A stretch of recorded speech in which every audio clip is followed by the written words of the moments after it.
Hebu tujifunze kidogo katika historia ya mataifa. Katika historia ya mataifa kuna kitu mfano vita au mauaji ya kimbali baina ya Wahutu na Watusi kule Rwanda mwaka 1994. Tuone ni nini kilichokuwa. Ukifuatilia vizuri utakuja kugundua wanaharakati walikuwepo, walichochea. Vyama vya siasa vilikuwepo. Waandishi wa habari walikuwepo. Viongozi wa dini na watawala walikuwepo. Kwa hivyo kupitia muungano wa makundi haya, kile walichokuwa wanaweza kusema kiliweza kuhamasisha mauaji ya watu wengi sana. Wakati nafanya utafiti katika mtandao wa Wikipedia, kuna taarifa hii anasema mauaji ya kimbali ya Rwanda yalikuwa mauaji ya halaiki nchini Rwanda mnamo mwaka 1994, ambapo wananchi wa kundi la Watusi pamoja na Wahutu waliotazamwa kuwa wapinzani wa serikali au mauaji waliuliwa na wanamgambo, polisi na wanajeshi wa serikali iliyosimamiwa na viongozi wa Wahutu. Katika kipindi cha takribani siku 100 kuanzia kuuliwa kwa marais Juvenal Habyarimana wa Rwanda na Cyprien Ntaryamira wa Burundi tarehe 6 Aprili hadi katikati mwa mwezi Julai, walau watu takribani 800,000 hadi milioni 1 waliuawa. Sijui tumeelewa hii namba. Sisi tunasema kwamba wamekufa watu kama 10,000 au zaidi ya 10,000. Hawa katika siku 100 walikufa kati ya 800,000 hadi milioni. Wachochezi ndio hayo makundi ya wanaharakati, na hata sasa anaendelea kutuchochea. Ujue bado hajalizika na vifo bado. Labda tukifikia huko kwenye mamilioni na sisi. Wikipedia wenyewe wanaendelea kusema hivi. Nasema karibu 20% ya idadi ya watu nchini Rwanda wakati huo ndio waliokufa. Karibu 20%. Anasema hayo ni katika mauaji ya kimbali. Ni kitu gani hao majezuiti walikuwa na kitaka Rwanda? Hiyo nakupa kazi sasa na ufuatilie historia baada ya mauaji ya kimbali. Lakini utagundua kuanzia kipindi hicho serikali ya Rwanda ilibadilika. Hata bendera tu ilibadilika ya Rwanda. Fuatilia bendera ya Rwanda kipindi hicho ilikuwa na ara katikati. Lakini bendera ya Rwanda sasa hivi ina jua inamulika au ina illumine sema ni Kiingereza sasa, au nasema illuminated au enlightened, yani walioangaziwa. Tanisame kwa sababu labda Kiingereza changu kiko vizuri, lakini ujumbe wangu kile ninachokimaanisha kimekuwa kwamba baada ya vita ile ni kwamba utawala wa nchi ya Rwanda uliingia kati ya watu walioangaziwa. Walioangaziwa ni Illuminati. Lakini katika taifa la Libya vile vile chini ya uongozi wa Muammar Gaddafi, ilinenwa kwamba Gaddafi alikuwa dikteta, na hivyo wananchi wakachochewa na vyombo vile vile, wanaharakati, wanasiasa, watawala wengine, vyombo vya habari, viongozi wa dini, wakachochea wakiwahamasisha watu kudai uhuru wao dhidi ya mtawala huyo dikteta. na wakapambana na hatimaye Gaddafi wakamuua. Swali ni je, wananchi walipata walichokitafuta au ndo walipoteza kabisa hata ile mazuri waliokuwa wanafurahia chini ya utawala wa Gaddafi?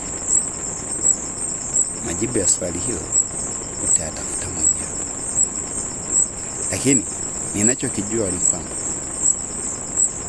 wale walioko nyuma ya hivyo vyombo, wanaharakati, wapinzani, yani majesuit, mpaka leo wanafaidika na kifo cha Gaddafi, aidha kwa kujichotea mafuta pamoja na rasilimali zingine zilizoko katika nchi.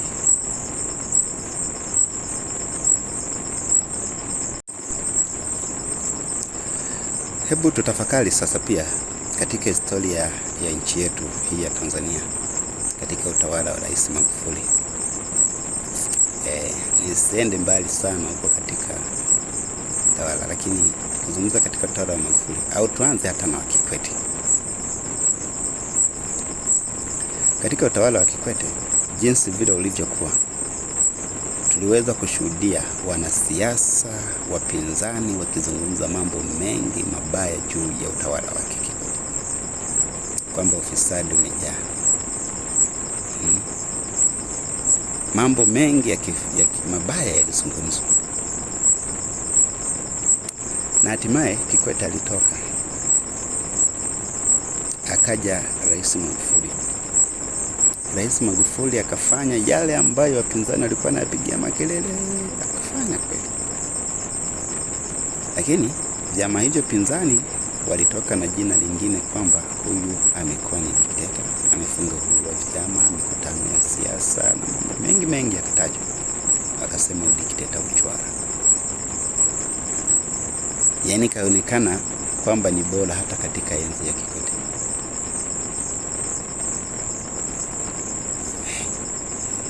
Lakini hao wanaharakati pia katika utawala huo ambao ninaamini Watanzania wenzangu wengi walikuwa wanaupenda, na hii inadhihirisha hata katika majonzi yaliyojitokeza katika msiba wake. Hamkuona watu waliokuwa mpaka wanatandaza nguo zao barabarani, gari linapita lililobeba maiti ya Magufuli, watu walivyokuwa wanasikitika na kuumia. Hayo yote yalikuwa yanaonyesha ni jinsi gani walikuwa wanapenda mtawala. Kwa kifupi ni kwamba Watanzania wengi waliridhika na utawala wake, waliona huo ndio waliokuwa wanautaka. Lakini sasa hebu angalia wanaharakati wenyewe. Wanaharakati walikuwa wanasema hamna, na tena walikuwa wanahamasisha tena maandamano. Sasa ikiwa wewe ndugu Mtanzania ulikuwa umeridhika na utawala wake, afu wanaharakati hao wakakuhamasisha kwamba ufanye maandamano, walikuwa wanataka upate kitu gani? Ukifuatilia vizuri unaweza kadhani kana kwamba pia hawa hata wanachokitafuta hata wakijui. Lakini kweli ni kwamba wanakijua, ila sio kile wanachokuambia kwamba upambane kukitafuta. Wao wana kingine, na hicho walichonacho ni kwa maslahi yao katika kuunda utawala wa ulimwengu wao mpya.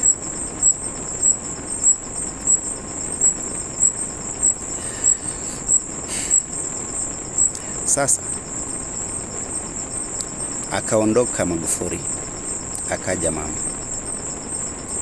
Alipokuja mama, nakumbuka wanaharakati wa shirika la haki za binadamu walifurahia, wakasema kwamba watafanya kazi vizuri na wewe. Hata wapinzani wakasema huyu mama atakuwa mzuri. Lakini leo hii hao wengine, baadhi hata nimeshawaona wanasema kwamba bora hata Magufuli. Sikiliza upate kuelewa, wanatuhamasisha tufanye maandamano dhidi ya utawala huu na mambo kadhalika. Lakini huku wanasema ni bora hata kuliko bora Magufuli. Iko hivi, sikiliza vizuri. Hawa watu waliosema katika utawala Magufuli bora wa Kikwete, sasa katika utawala wa mama huyu wanasema ni bora Magufuli. Katika utawala utakaokuja, yani endapo mkifanikiwa sasa tukafanya mapinduzi, utawala utakaokuja watasema pia ni bora wa mama. Sasa hebu jiulize, hivi ikiwa huu utawala wa mama utaonekana bora, tutakuwa tuko katika hali gani? Watatafuta majibu ya hivyo. Ila ninachokiona ni kwamba inawezekana katika wakati huo wengine tutakuwa tunajificha labda mapangoni, watoto wakifa kwa njaa, na hata sisi tukikosa mavazi na malazi mazuri kwa sababu ya machafuko yaliyozidi katika taifa letu. Tutaingia kwenye kuuana sisi kwa sisi. Kwani hamkushuhudia katika maandamano yaliyopita waliokuwa wanakata vidole vya watu? Si walikuwa Watanzania wanakata Watanzania wenzao? Unafikiri mtu aliyekata kidole atashindwa kukata shingo?